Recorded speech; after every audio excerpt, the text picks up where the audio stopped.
Две комбиња кои беа собственост на Беса Транс, а сега се регистрирани на името на Royal Travel и Беса Транс 2. Вчера се запрени на пат кон Попова шапка од службеници во Државниот инспекторат за транспорт. Без лиценца и извод од лиценца превезувале патници деца на кои им наплатиле на рака по 250 денари за превозот.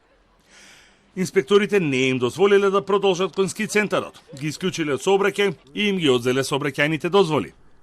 Според информациите на Телма, инспекторатот утре ја почнува прекршочната постапка.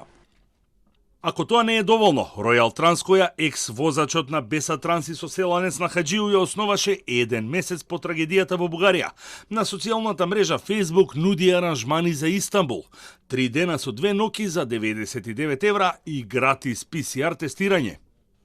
Утрово на Facebook се вклучија во живо од зад волан на автобус. Добро утро од Истанбул, порача од компанијата. А од економија и транспорт и врски и официјално потврдија, Royal Travel нема лиценца за туристичка агенција, нема лиценца за превоз на патници и нема извод од лиценца за било какво превозно средство. Комбињата кои беа собственост на Беса Транс, веднаш по трагедијата во Бугарија, беа паркирани во Расче, каде потоа им ги извадија налепниците со логото на компанијата. Во меѓувреме собственици станаа поранешни возачи во Беса Транс и на соселани на Хаджиу од Расче и жител на Кондово. По сторијата на Телма, комбињата повторно ги сменија собствениците.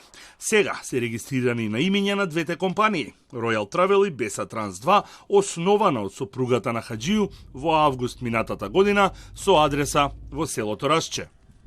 Вчера и град Скопје откри едно комбе, регистрирано на името на Royal Travel, а порано собственост на Беса Транс, кој превезува патници. Изречена е казна и отворена е постапка која ќе биде предадена на надлежните министерства.